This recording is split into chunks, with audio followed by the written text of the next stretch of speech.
Gali mera gali spera gali nichta. No matter where in this wild, wacky, and sometimes wonderful world you might be, thank you for making the Highbury Squad part of your day. I remembered to turn on the mics today. I remembered the thumbnail. I remembered it all. And we have a really interesting show lined up for tonight. I hope you'll enjoy it, Squaddies. Let's rock and roll, shall we? Why not?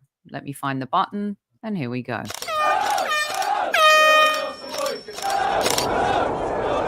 Mind the gap between the train and the platform. Please stand clear of the discussion doors. The next stop is Highbury Squad.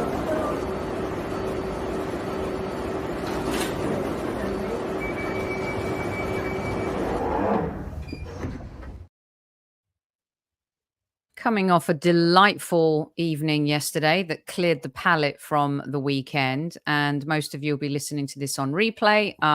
It's the 9:30 hour on a fine Wednesday here in Southern California. Actually, it's 9:30 in England. It's 1:30 where I am. I have a terrible headache today. Why don't I just stop talking about me and introduce our guest? You know the guy on the top right, depending on where you're sitting or how you're standing, Mr. Tom Canton. Welcome back to Squad Central. Always good to be here. Thank you for having me. You look suntanned. I'm not. It's just the lighting. It's just really good lighting. That's all it is. Wow. You're making me look really white. Don't like that. Okay. And also joining for the first time, we're breaking him in this evening. Gently does it, everybody, is James Clark. Welcome, James, to Squad Central. Thank you very much. Thank you for having me. And I'm absolutely excited for today, considering we've had a few games that have been really stressful recently.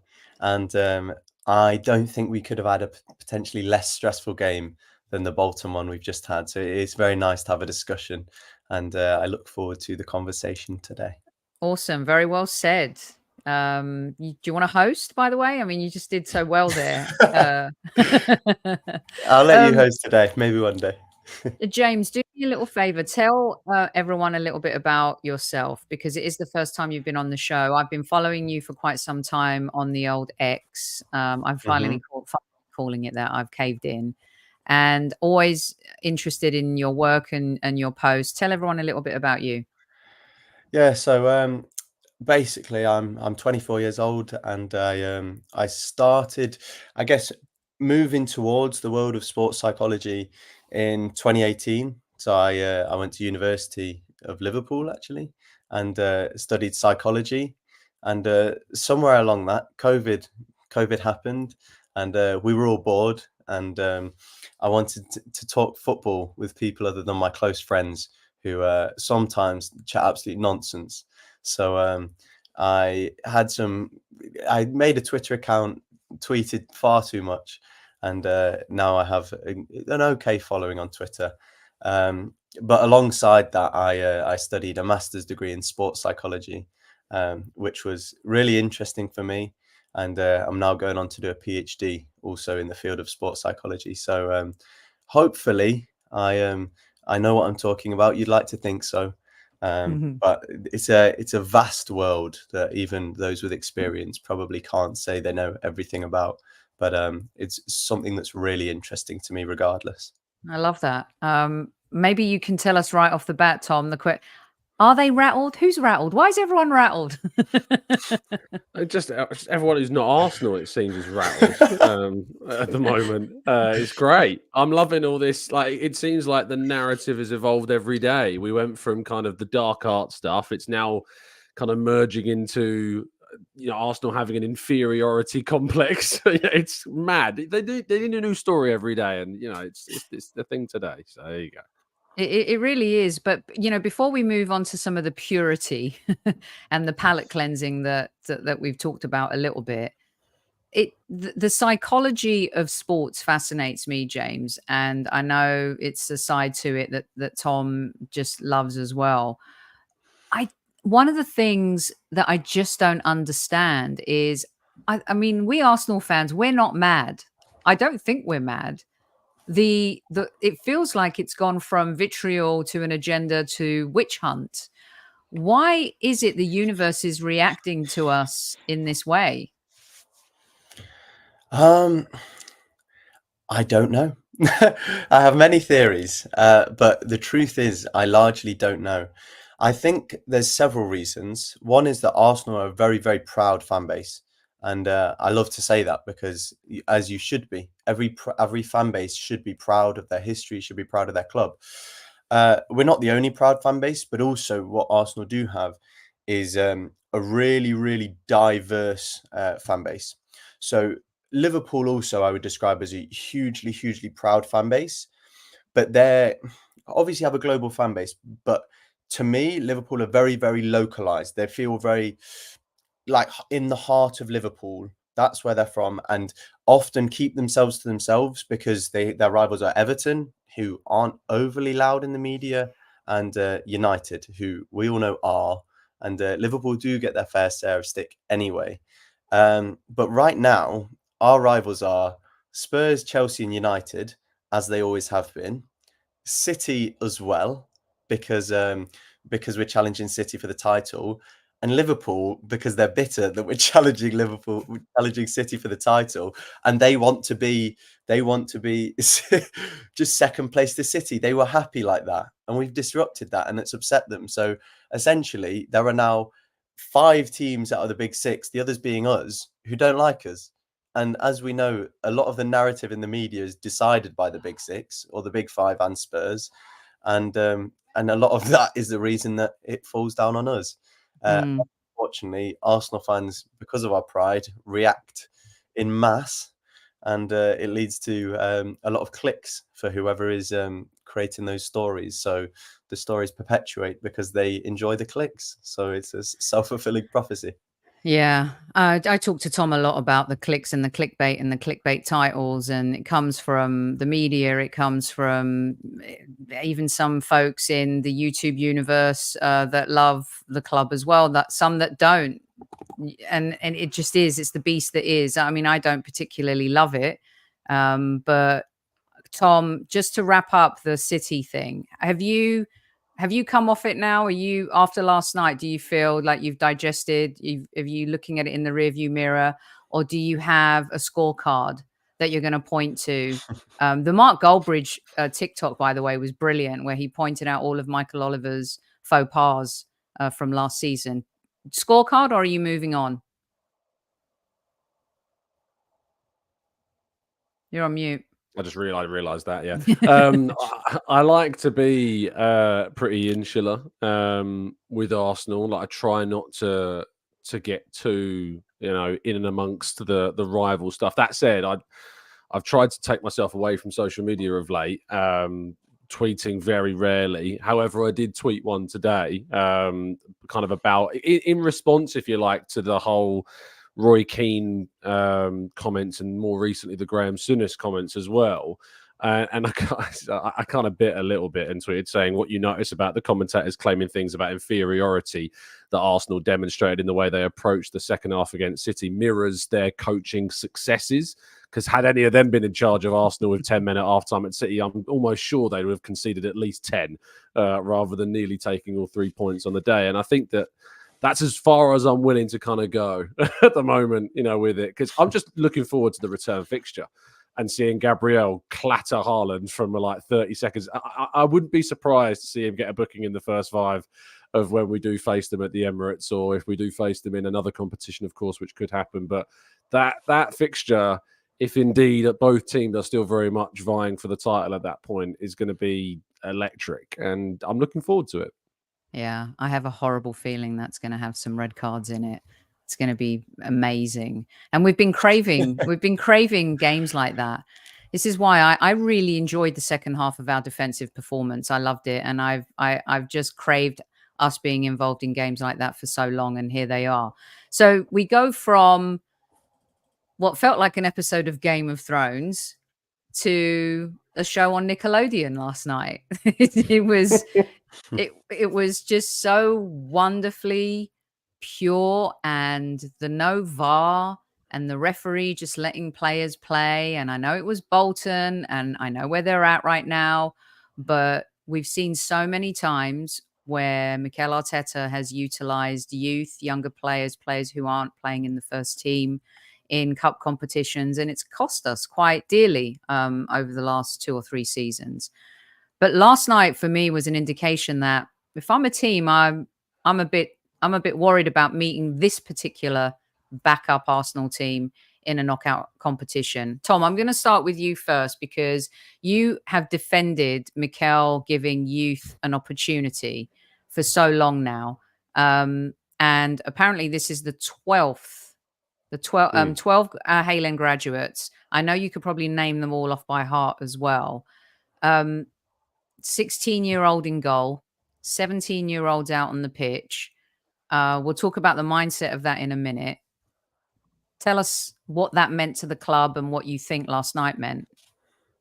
Yeah, it meant a lot. I was there last night and speaking to a couple of people in and around the club, and I think the person in the stadium who was the most nervous was Per Mertesacker, from the sounds of things. Of course, the head of Arsenal's academy. Excited, but of course, you're a guy in charge of the progression, and this is the end goal. The end goal of the academy is to see players break into the senior squad. So when you get an opportunity to see not just 1, not 2, but 3, but 4, make their debuts for the team, on top of course, Lewis Skelly and Nwaneri as well, getting more opportunities in their first starts, was a big moment. No matter who the opposition is, no matter what league they're in, making that senior competitive debut and getting more minutes and starts is what it's all about. So there was a real nervousness about it. I think that what this moment is, it's, for me, it's not even necessarily about kind of the youth aspect. It's actually kind of a bigger picture thing about Arsenal and the progression of Arsenal as a club to a point where they're able to do this. Because I think Arteta's faced a lot of scrutiny for not doing this soon enough, but I've kind of taken the step of looking at it in the sense of I don't think Arteta's felt that he's been able to do it until now, that he doesn't feel confident, or rather didn't feel confident, that he could throw young players in at that stage, at that point in games, because he was concerned about, of course, the impact on those players from a physical and mental standpoint, but also the impact on the squad as a whole. I remember the PSV game away from home last season where everyone was like, why is Walters not coming on? Why is these youngsters not getting a chance in a game that, it was a complete dead rubber in terms of points? But actually he spoke after the game in the press conference about how he felt that the manner of the fixture, how competitive it was, and of course ending in that 1-1 draw, that it simply wasn't the right time to use them. This was the right time to give those players their starts, to play against a lower level opposition side, with players like Saka and Rice starting, incredibly experienced players. Sterling, of course, making his first start, but an incredibly experienced player as well. And the balance of the team was right. And I don't think the balance has necessarily existed to a degree where Arteta's felt comfortable to throw as many in as maybe people would have liked him to have done at an earlier stage. Thanks to Lower North Bank for the picks for tonight as well. And James, I totally agree with what Tom's saying. And as well as being ready from a talent point of view, half of sports is mental. We see a lot of athletes who get beaten. Tiger Woods, I think, a prime example of how most golfers felt like they had lost before they even got to the first tee. There's just this mentality aspect to it.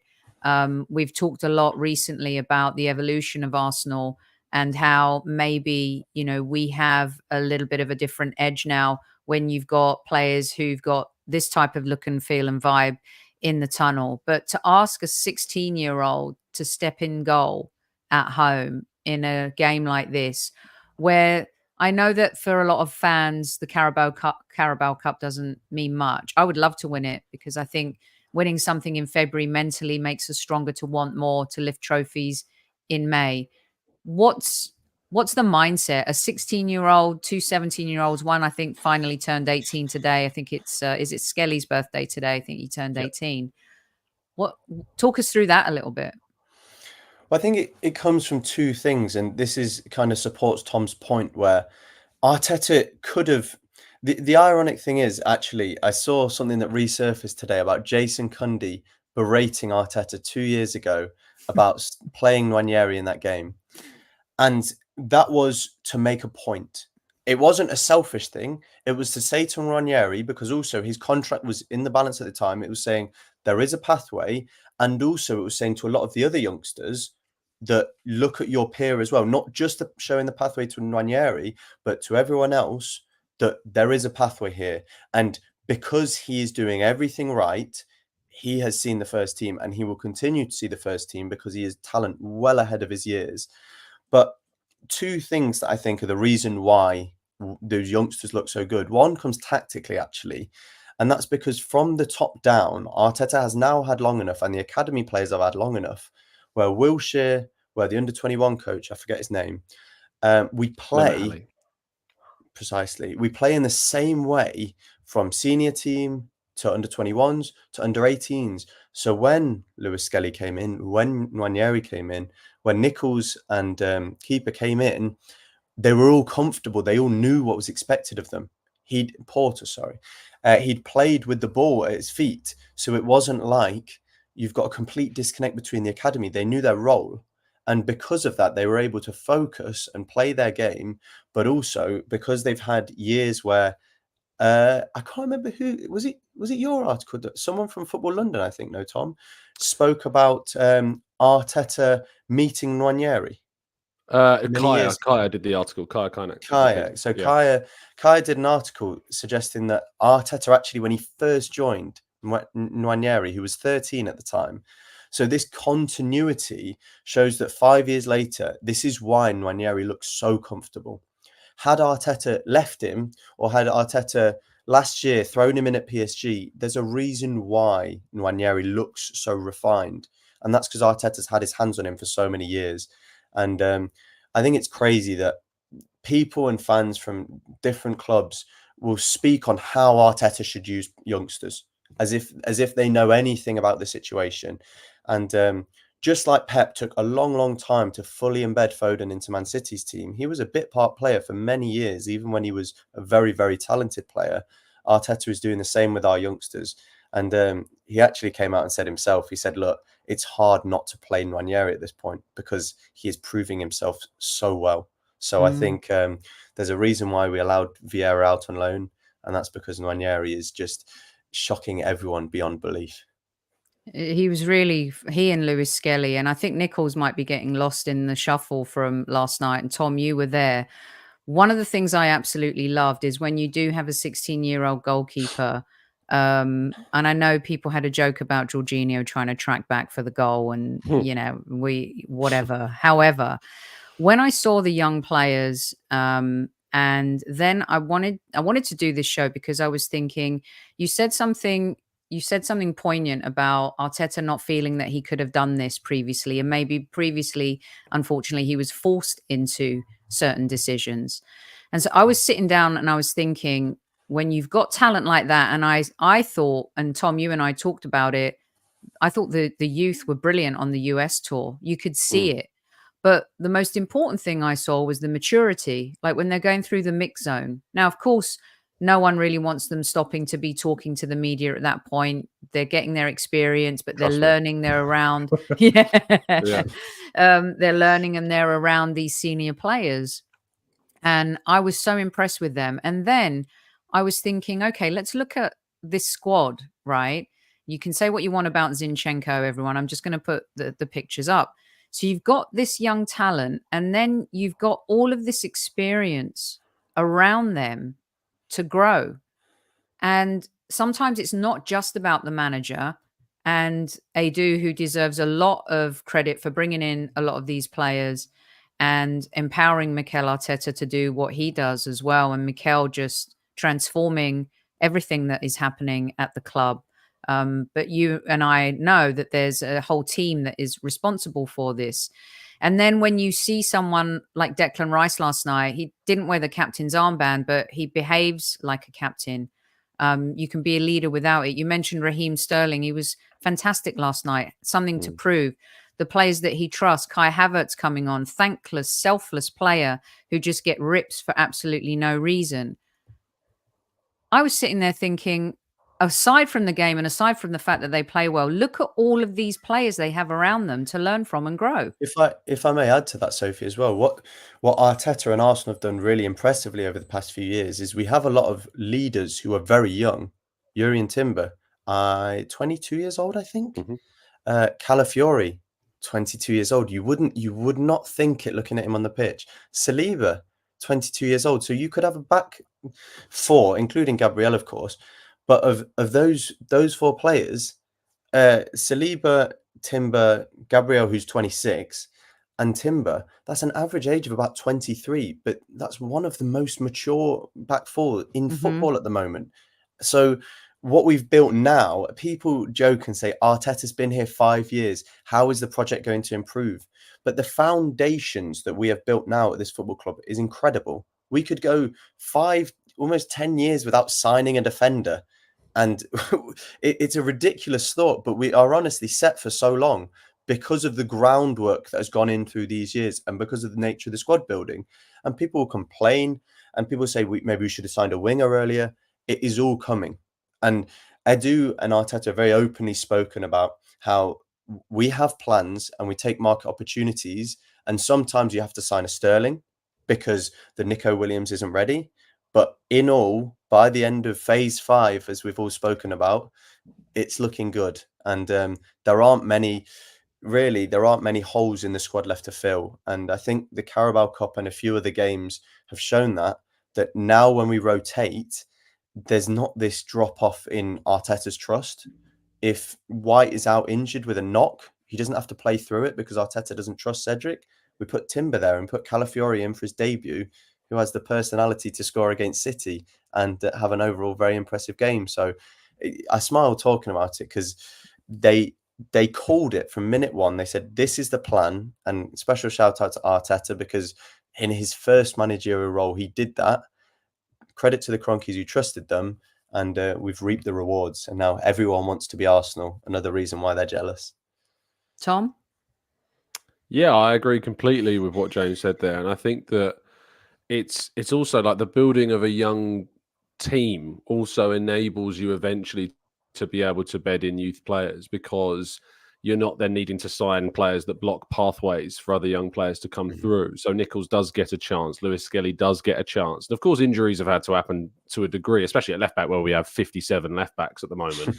But it still enabled this opportunity to mould a midfielder into this inverted left back that Arteta likes the style of so much and wants to try and find, the next gen of player in those positions. But it's worked, and I think that those points raised about Waneri kind of still in the show did overshadow a really good performance from Lewis Skelly, who sadly did. I don't know the extent of the injury that he suffered.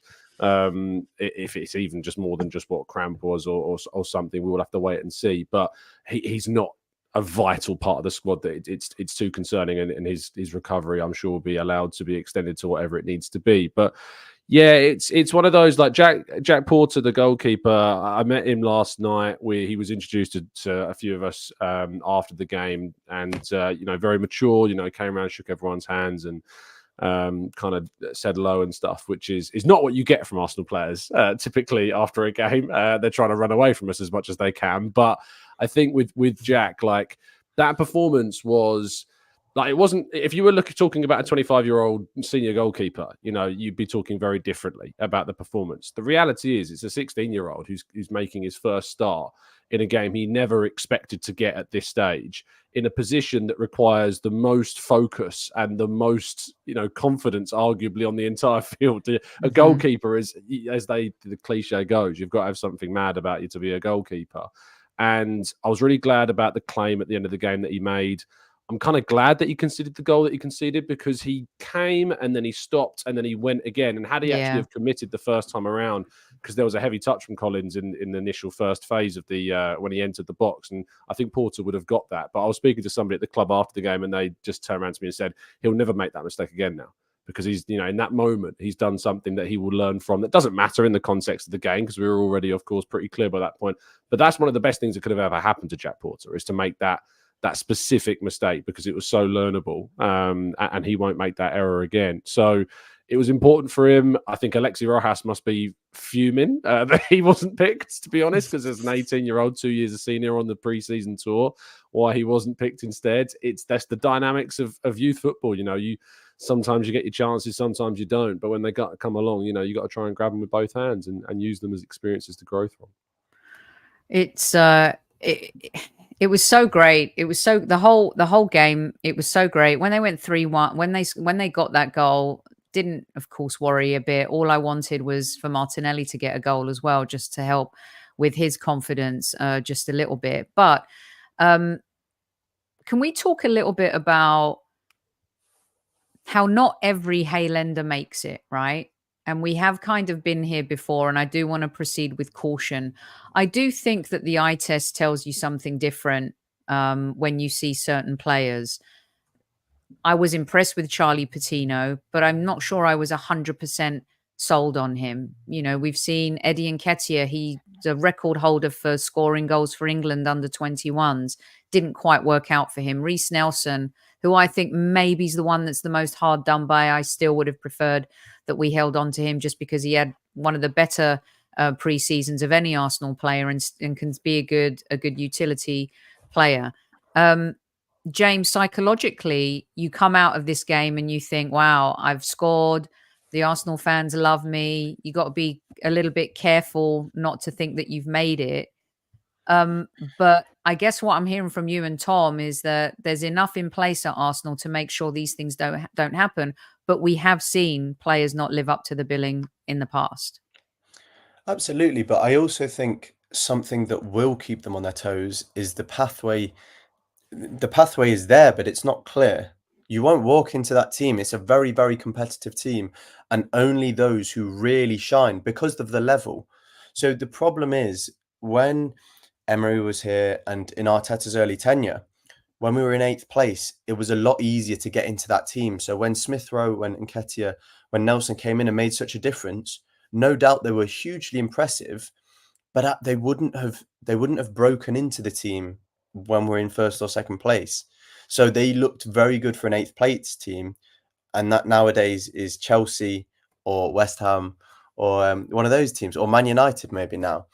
So the problem is that the competitiveness to reach our team, Nwaneri and Lewis Skelly, truthfully, I think someone like Nichols will struggle because, for example, we saw Sego Jr.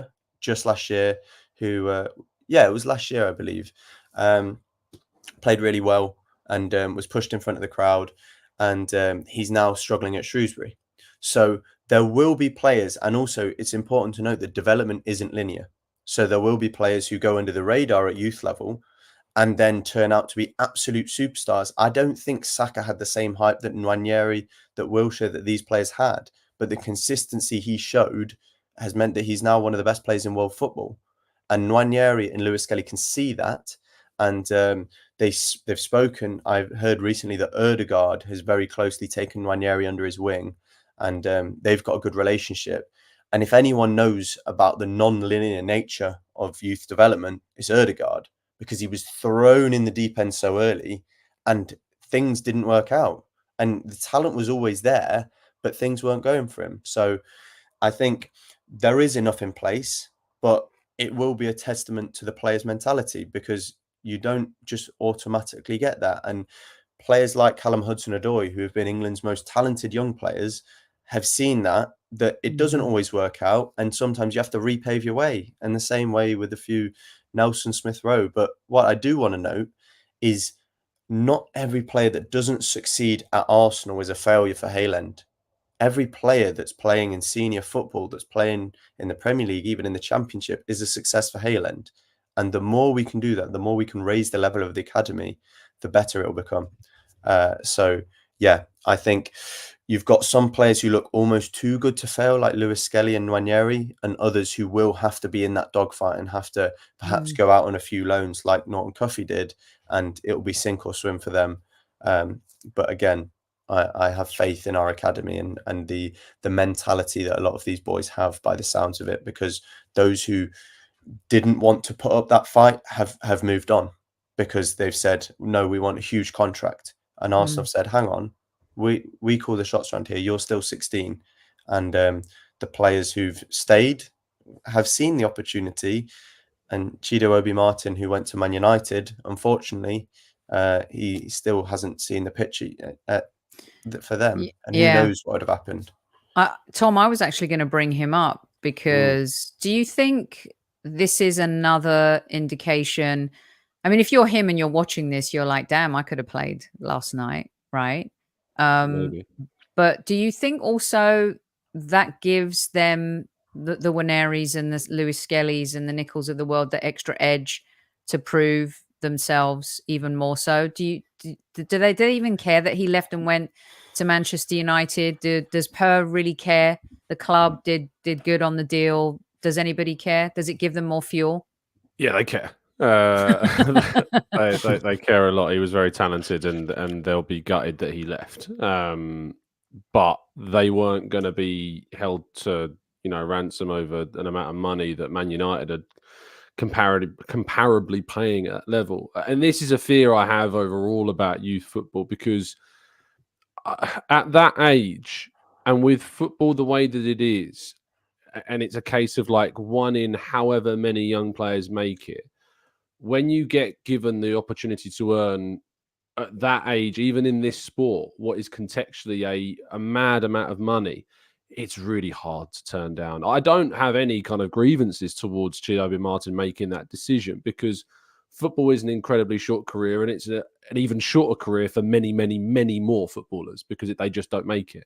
So moving to Manchester United for that move in some ways makes some semblance of sense, because they don't have many centre forwards there, and there isn't necessarily, after signing Xerxes and Højlund, a vision where they will sign more in the near future at least. Whereas with Arsenal, there is an emphasis that a big striker is something that will be looked to have been signed either next year, or I say or beyond, but for me and most, I think it has to be next year that kind of marquee centre forward is looked to be brought in. So that creates an obstacle. But players at 15, 16 years of age are being offered some crazy contracts. Like, we offered Balogun a very, very good deal to keep him at the club.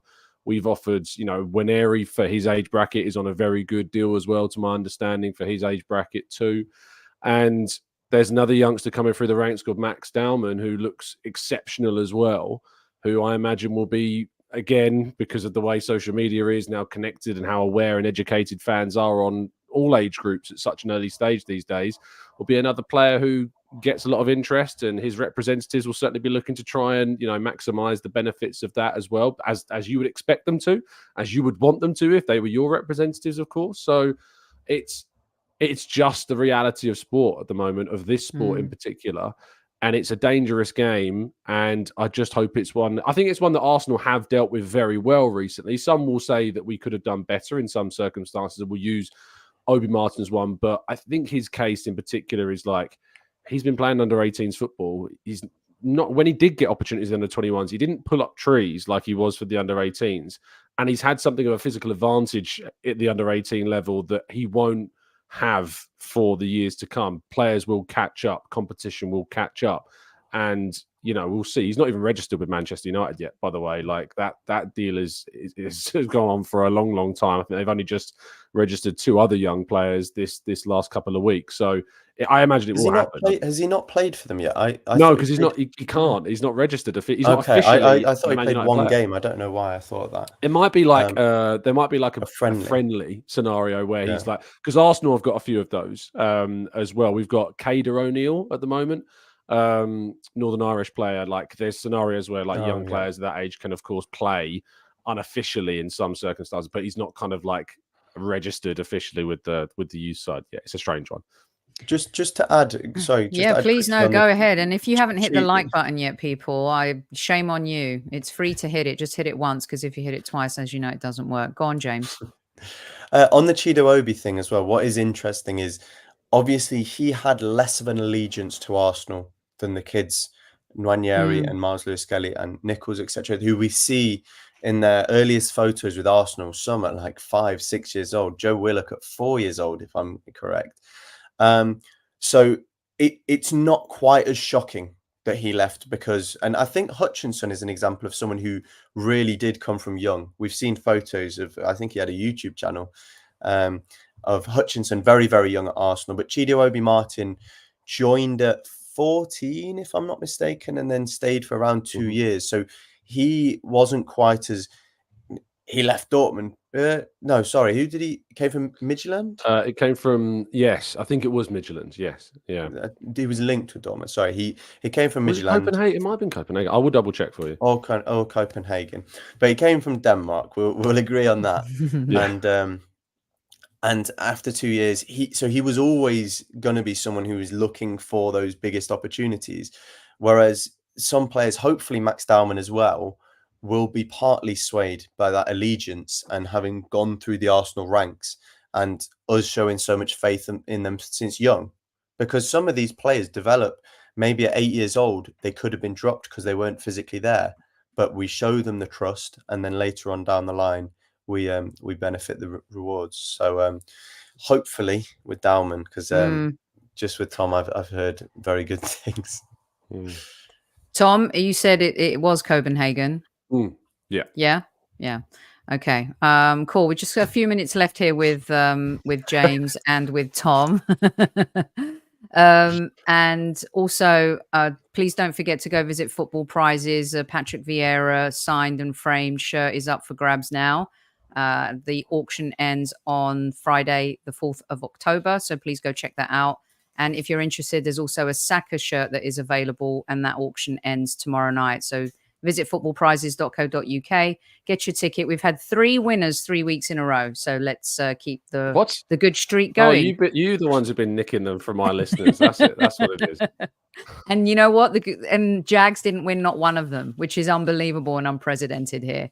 Tom, is Mikel going to keep the faith in the cups? Do you think this is what we're going to be seeing this season? And I ask you this because I had a conversation with someone who's, very influential at the club.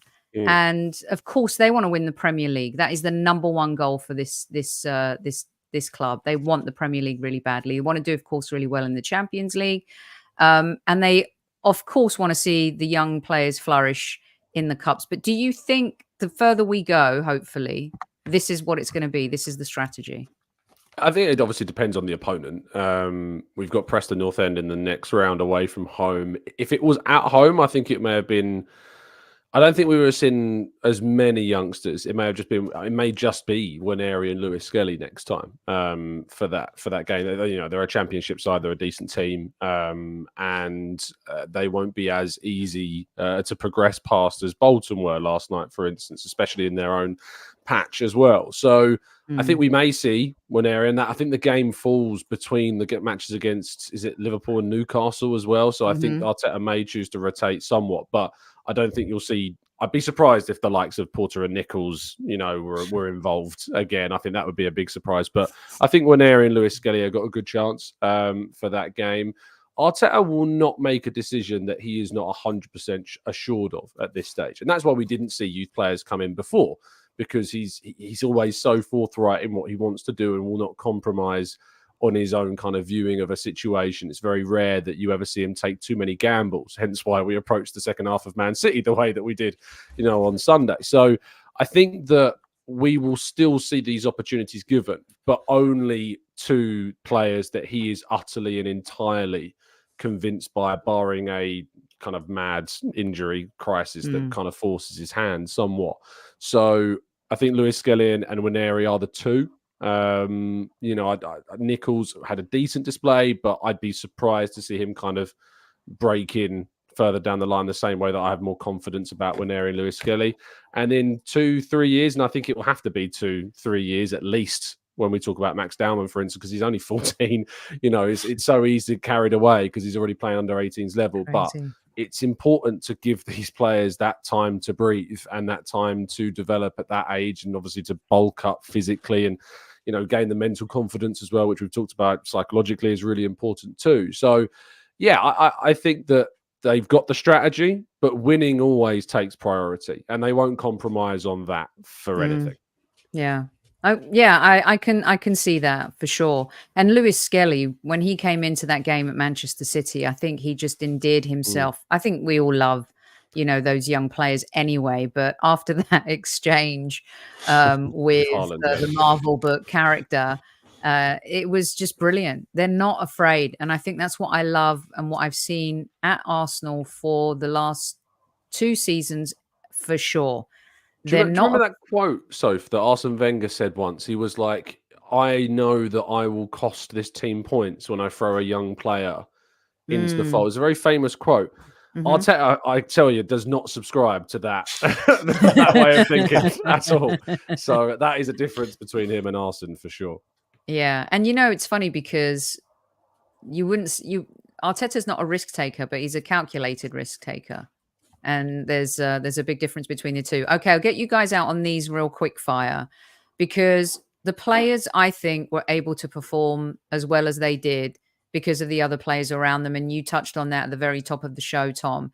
And there's 2 players, 1 player in particular, but 2 players for me. But the squaddies want to make sure that we give a shout out to Kivior.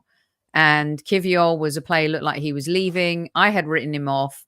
And after last night, I know it's Bolton, but I thought, what a nice, neat player to have in the squad, especially at a time where we do have some injuries in that position. Just quick words from you, James and Tom, on Calafiori and Kivior, because their stability at the back, I think, was indicative of how they wanted, one, to protect Jack Porter, of course, being able to control the ball. But I thought they were great last night, and they led by example. It just shows how much the level. I kind of briefly touched on it before. The floor of our squad has raised drastically in the past few years. Even had Aiden Heaven come on from the bench. These are players that are all comfortable in the first team, despite being behind Gabriel, Saliba, Timber. So many players in front of them. We now have a squad, especially in defence, of so many different players that can play all across the line and be comfortable. And that's something I really love. And that's something important because, honestly, Kivior, he's now our 6th or 7th best left back, or choice left back, let's say, for a better word. Exactly. But he's still someone who you could play, not just in the cup, you could play him in the league. He was part of that huge run last season where we were beating teams 5-0, 6-0 away from home. He is not a shabby player. He's a full Poland international who realistically can't get a look in. So if he is happy being a squad player, if we can find a player of his talent to do so, don't forget we have Tomiyasu, who has been a missing entity recently, but we know he's more than capable in all across the back line. So it really does show that the level of the squad is very, very high now. And this is something that Arteta and Edu specifically said at the start of summer, that we want to make sure that the floor of this team, that when we do get injuries, it's not so much a problem. And as I say, you could take out Calafiori, Timber, Saliba and Gabriel, and our backline is still mightily impressive. So that's huge to see. And now windows forward, we can focus on the icing and the cherry on top of the cake, which is nice. Tom, Calafiori, Kivior were great. I was really happy to see Raheem Sterling's performance last night more than anybody's. It was wonderful. I know Jesus didn't hit. I was going to say something, but he didn't score. Still struggling in that area, but I don't care. What he does off the ball and with the ball is incredible. Declan Rice, the leader. Saka had his minutes. Summarize for us, Calafiori, Kivior, but also the other supporting cast that were able to really make sure that those young players had a good night. Yeah, well, these players, as I mentioned at the start, we've kind of come full circle, kind of create the balance that allowed those young players to do what they did on the night. And I really like Kivior. I think he's such a slept-on player.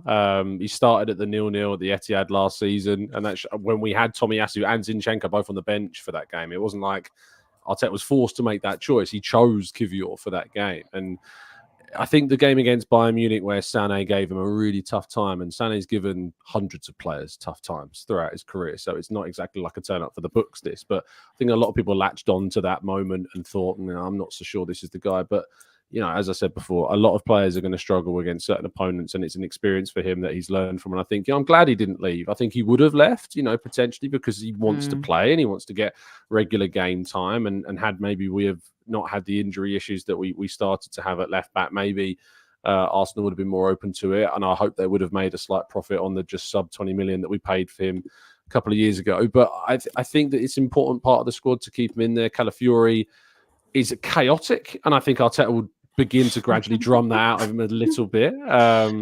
But I like his flair. I don't know if you've seen the viral video going around of the video of the Arsenal bench, and it's the caption is "Guess who the Italian is," and it's the one who's wrapped up so like he's so freezing cold in the rain last night. Because it's hilarious. He's got like his zip all the way up to his nose. Like it's brilliant. But he apparently, from what I've heard, the players love him. Like he's taken on really well since joining the group, and he's already really like enjoying that part of it. But you mentioned Sterling. He needed a performance like that, I think, because there's been question marks about that deal for obvious reasons. His age, the loan, the Chelsea vibes. They all need to be overcome. And I think a performance like that, where we saw what he can offer us, yes, against Bolton, but I think that it still showed individually what he's capable of doing. Set up Waneri, had a couple of moments of taking players on, scored that goal, of course, opportunistic, right place, right time. You need that experience, you need that know-how, and I think it's better than having not signed somebody on deadline day for sure. And I think certainly still, despite Nelson doing quite well at Fulham, I think he's still an upgrade, certainly on what Nelson was going to provide us throughout the course of the season and in the dressing room as well. So overall, I think we've positioned ourselves very healthily, more healthily than maybe many felt as the deadline kind of passed, and as we get some players back from injury. Saw Mikel Moreno last night, not in a sling. He was kind of shaking hands with people, so hopefully that shoulders are, moving into areas where it might be all right. So who knows? I saw rumours he's back in training. I've not heard that yet, personally, but I'm really intrigued to see when Moreno is back what he offers to the midfield, because I've got a feeling of kind of I was gutted when Xhaka left because I wanted to see Xhaka and Rice play together. I think I'm going to kind of get my wish when Moreno and Rice combine eventually. Just to ask quickly, Tom, is Tomiyasu back in training? Because I saw him in the video that Arsenal posted earlier. I don't think so. Send me the vid. I've not seen it, but the last time that we heard anything on Tommy was Arteta saying he's in the first phase of an injury, and that was only last week. So. Oh, he was just entering the training ground. So maybe they all. Yeah, I doubt it. I think he's going to be out for a little while yet. From what, which is a shame. Like. I love him. And yes, Demsek, Chelsea are paying most of Sterling's wages. It's a win-win situation for the Arsenal.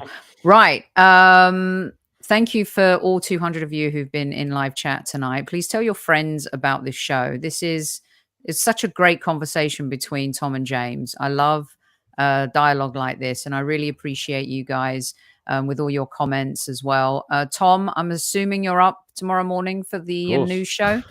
Yeah, 8 a.m. as always. Anything else cooking? Do you have a Leicester preview? Yes, preview as well tomorrow, hopefully at 5 o'clock as well. So yes, as long as this little Wi-Fi dongle it kind of holds out for. We moved house and they decided to push back the internet being given to us for like 2 weeks. So I'm hoping it survives for the next week or so. Putting quarters in the meter. It's got a 50p slot in the side, so I have to keep filling it up. And this is where you can find James if you're not following him. James, it's been great. I give you a 10 out of 10 for your debut on Highbury Squad, and I'm sure the squaddies will as well. Is there anywhere else they can find you, or is this? That is pretty much it, just without the A after the X. The X is a substitute for the A. Oh, God, I knew I'd do that. I'm such That's an idiot. Absolutely okay. You're not the first and you won't be the last. But I said to myself, don't put the A in, and I did. And so I'm a Muppet. Well, there you go. More than okay. Okay, brilliant stuff. Thank you, everyone. Thanks, James. Thanks, Tom. We'll be back in a few days with another live show.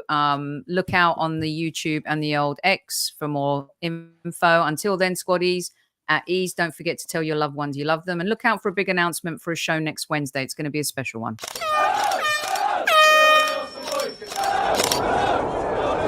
Mind the gap between the train and the platform. Please stand clear of the discussion doors. The next stop is Highbury Squad.